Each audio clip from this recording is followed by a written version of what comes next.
So this is an interesting one for several reasons, the first one being the premise, as the story follows a group of refugees, asylum seekers in Scotland of all places. But not only in Scotland, but a random island in the middle of nowhere. And I don't know if they actually house refugees in these kind of places, but if they do, it's a very strange choice that doesn't make a whole lot of sense. However, it does make for a very interesting idea for a movie and a very unique concept. Which brings me to the second thing that makes this a rather offbeat and different movie. And that's the tone and the movie's sense of humor, because well, this is just listed as a drama on IMDb. I would almost call it more of a comedy with dramatic elements, although a comedic drama is probably not inaccurate either. But anyway, what becomes immediately apparent in the very first scene is the type of humor it's going for. And it's this kind of awkward, dry, deadpan humor, and I'm a big fan of those types of movies. Especially if they manage to do it right, and this one absolutely does. I mean, I thought it was nothing short of hilarious at many different points. And it's a very tricky thing to do, this kind of humor. It's so easy to get it wrong.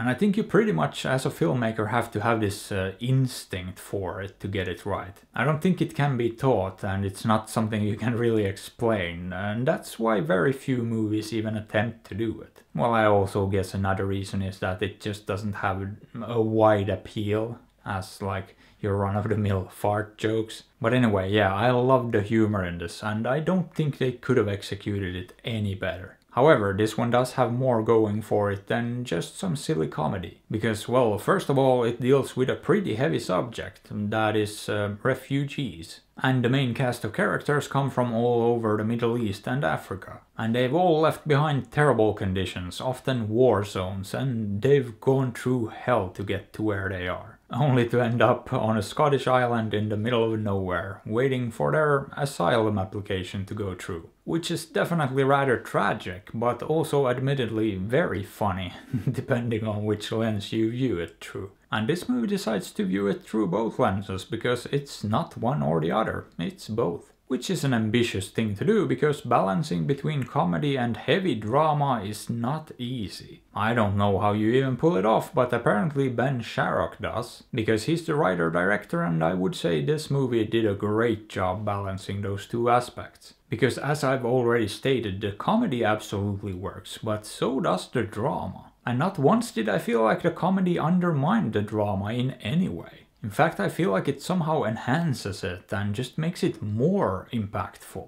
And not only was the writing, direction and editing great here to deliver a very good end product, but so was the acting, because they all pretty much did a fantastic job. I was just gonna mention the main characters because they're on the screen most of the time, obviously. But honestly, all of the supporting cast was just as good. They all nailed it. No matter how small a role, if they were in a scene, they were pretty much without exception great. And this might sound like a lot of praise, but I have to admit I had one issue with the movie too. It feels a bit slow at times. Sometimes scenes just linger for a while without much going on. And that kind of messes with the pacing a little bit, but at the same time, I'm a bit hesitant to actually call that a problem, because I think it's entirely intentional. After all, the movie is called Limbo, because the characters are sort of in limbo. They're stuck in the middle of nowhere, just waiting and waiting and waiting. Honestly, not much happens in their lives. They have nowhere to go and nothing to do. And the pacing of the movie perfectly reflects that, so it kinda drags at times, but what can you do? And honestly, that is really my only issue with this one, if you can actually call it an issue. And other than that, I like this one a lot, and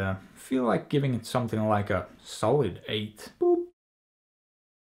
However, should you watch it, if this type of dry humor is something you enjoy, then absolutely. But if you don't enjoy that type of stuff, I'd say this one is safe to skip. Or, you know, do whatever you want. After all, I'm not your dad. But hey, what are your thoughts on this? Have you seen it? Did you like it? Let me know. And if you enjoyed the video, maybe give it a thumbs up or sub to the channel, because that would be fantastic.